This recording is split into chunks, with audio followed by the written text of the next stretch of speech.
नमस्कार मंडळी, आपले खूप खूप स्वागत आहे तन्वीज रसोई या यूट्यूब चॅनलमध्ये. तर आज आपण आगरी पद्धतीचे रावसचे कालवण बघणार आहोत. पण ते कालवण मिक्सरमधील वाटणाचे नसून पाट्यावरील वाटणाचे आहे. त्यामुळे त्याची चव ही स्वादिष्ट आणि एकदम चविष्ट असणार आहे. तर असे हे आगरी पद्धतीचे पाट्यावरील वाटणाचे कालवण बघण्यासाठी व्हिडिओ कुठेही स्किप न करता शेवटपर्यंत नक्कीच बघा.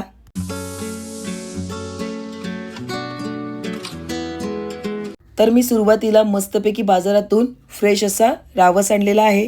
रावस फ्रेश आहे की नाही हे बघण्यासाठी त्याचं गालफूर उघडून बघायचं. ते लाल लाल जर असेल ना तर रावस एकदम फ्रेश असणार आहे. तर मी आणलेला रावस सुद्धा एकदम फ्रेश आणि ताजा होता. तर मी हा रावस मस्तपैकी कापून धुवून घेणार आहे. तर मी हा रावस साफ करून स्वच्छ धुवून घेतलेला आहे आणि त्याचे कालवणासाठी आणि फ्रायसाठी असे 2 भाग केलेले आहेत. तर सगळ्यात पहिले आपण ह्याचं मॅरिनेशन बघून घेऊया. सुरुवातीला मी कालवणामध्ये आणि फ्रायमध्ये दोघांमध्ये सुद्धा हळद घालून घेतलेली आहे. हळद घातल्यानंतर मी कालवणामध्ये अगदी थोडंच मीठ घालणार आहे, कारण की पुन्हा आपण त्यामध्ये घालणार आहोत. तसेच फ्रायमध्ये सुद्धा मीठ घालून घेतलेलं आहे. कालवणामध्ये आगरी मसाला घालताना आम्ही थोडाच येथे घातलेला आहे. आता फ्रायमध्ये सुद्धा आपण आगरी मसाला व्यवस्थित असा घालून घेऊया. यानंतर मी आलं, लसूण, कोथिंबीर आणि मिरची याची पेस्ट करून घेतलेली ती सुद्धा कालवणामध्ये आणि तसंच फ्रायमध्ये सुद्धा घालून घेऊया. तसेच आपण फ्रायमध्ये 2 ते 3 चमचे चिंचेचा खोळ घालून घेऊया आणि कालवणामध्ये सुद्धा आपण चिंचेचा खोळ घालून घेऊया.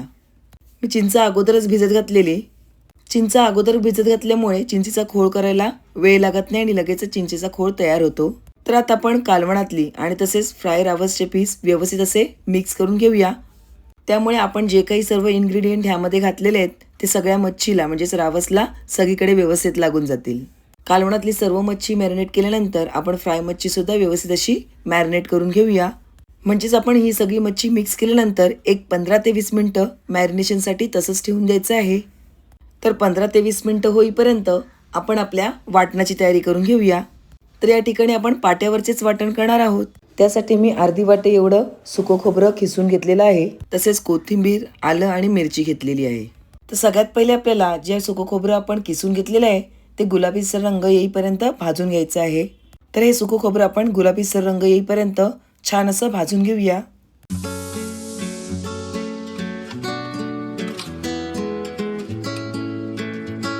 खोबरे भाजून झाल्यानंतर आपण पाट्यावरचे वाटण करायला सुरुवात करूया. पाट्यावरच्या वाटणामुळे जी जेवणाला चव येते ना ती खरंच खूपच स्वादिष्ट आणि चविष्ट अशी असते. आपण हे 2 घसऱ्यामध्ये वाटण करून घेणार आहोत. खोबरं अगदी खरपूस आणि व्यवस्थित भाजून घेतलं ना तर खोबऱ्याचे वाटण हे पाट्यावरती लगेचच होते.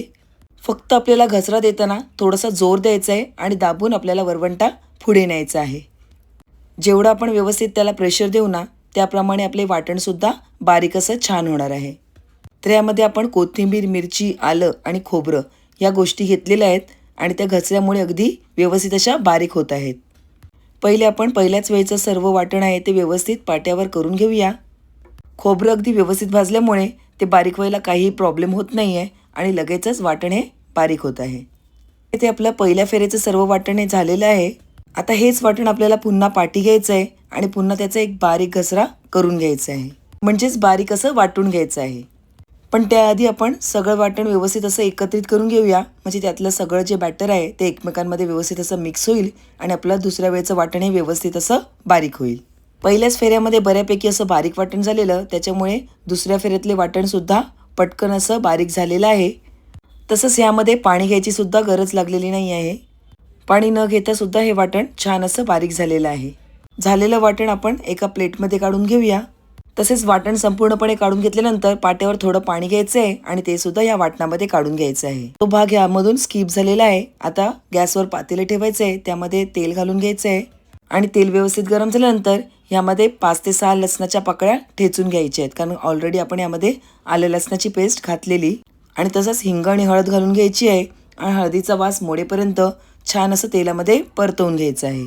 हळद यामध्ये व्यवस्थित परतल्यानंतर आता आपल्याला या ठिकाणी आपला स्पेशल आगरी मसाला घालून घ्यायचा आहे. तर मी येथे 1 ते 1.5 वाटी एवढा आगरी मसाला घालून घेतलेला आहे. आणि आपण जे पाट्यावरचे वाटण करून घेतलेले ते सगळेच वाटण यामध्ये आपल्याला घालायचे नाही आहे, नाहीतर मग कालवण जास्त जाडसर असं होईल. त्यामुळे यातील आपल्याला अर्धच वाटण या ठिकाणी घालून घ्यायचं आहे आणि ते छानपैकी तेलावर परतवून घ्यायचं आहे. आता तेलावर व्यवस्थित मसाले आणि वाटण परतल्यानंतर त्यामध्ये आपण चिंचेचा खोळ व्यवस्थित असा घालून घेऊया. चिंचेचा खोळ व्यवस्थित घातल्यानंतर आता आपण जे वाटणाचं ताट होतं त्यामध्ये पाणी घालून घेतलेलं आहे आणि ते पाणीसुद्धा यामध्ये घालून घ्यायचं आहे. आता हे कालवण आपल्याला व्यवस्थित असं पळीच्या साह्याने ढवळून घ्यायचं आहे आणि ज्याप्रमाणे आपल्याला पातळ किंवा घट्ट अशा प्रकारे आपल्याला पाणी घालून घ्यायचं आहे. तर अजून थोडं पाणी आपण यामध्ये घालून घेऊया आणि पुन्हा सर्व कालवण व्यवस्थित असं ढवळून घेऊया. कालवण व्यवस्थित मिक्स केल्यानंतर आता आपण यामध्ये मीठ घालून घेणार आहोत. पण हे लक्षात ठेवायचं आहे की आपण मॅरिनेट करताना सुद्धा त्यामध्ये थोडं मीठ घातलेलं होतं. तर या ठिकाणी रस्स्याला मस्तपैकी उकळी आलेली आहे. कालवणाला छान अशी उकळी आल्यानंतर आपण जी मॅरिनेट करून घेतलेली कालवणातली मच्छी होती ती यामध्ये घालून घ्यायची आहे. तसंच त्यामध्ये थोडंसं पाणी घालून आपण ताटावरचं पाणीसुद्धा सर्व यामध्ये घालून घेऊया.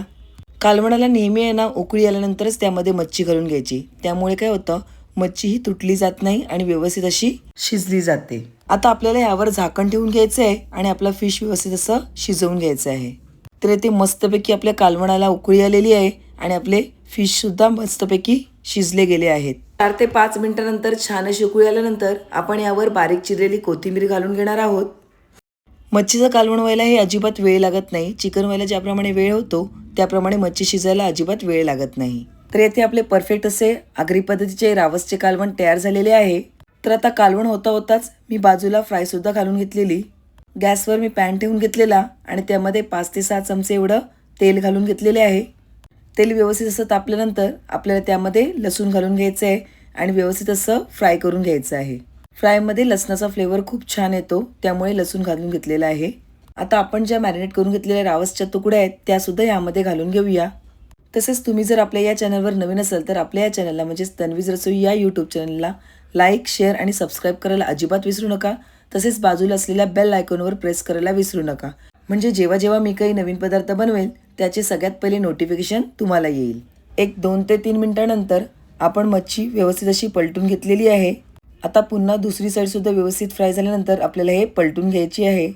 तर येथे मी 2 ते 3 वेळा व्यवस्थित अशी आपली मच्छी पलटून फ्राय करून घेतलेली आहे. आता पाट्यावरील वाटणाचे कालवण आणि फ्राय बोलल्यावर भाकरी तर पाहिजेच. तर येथे मी मस्तपैकी भाकरीसुद्धा तयार करून घेतलेली आहे. भाकरीबरोबर जी कालवणाची टेस्ट लागते ना ती एकच नंबर असते खरंच. भाकरीला छान असा पापड येण्यासाठी पहिली बाजू आपल्याला लगेचच पलटून घ्यायची आहे, पण दुसरी बाजू ही पूर्णपणे व्यवस्थित तव्यावर शेकवून घ्यायची आहे. कारण दुसरी बाजू जेव्हा आपण व्यवस्थित शेकवू ना तेव्हा पापड हा भाकरीला छान येतो. दुसरी बाजू व्यवस्थित शेकवल्यामुळे आपली भाकरी अशी मस्त अशी टम फुगलेली आहे. तुम्ही ती बघू शकता. चला तर आता आपण आपली डिश मस्तपैकी सर्व करून घेऊया. तर तुम्हाला माझी आजची रेसिपी म्हणजेच आगरी पद्धतीचे पाट्यावरील वाटणाचे रावसचे कालवण हे कसे वाटले नक्कीच कमेंटद्वारे कळवा. आणि रेसिपी आवडली असेल तर पटकन एक लाईक करा. तसेच तुमच्या फ्रेंड्स आणि रिलेटिव्हसोबत ह्याची लिंक शेअर करा. पुन्हा एक अशीच नवीन रेसिपी घेऊन येऊया. तोपर्यंत बाय बाय. थँक्यू.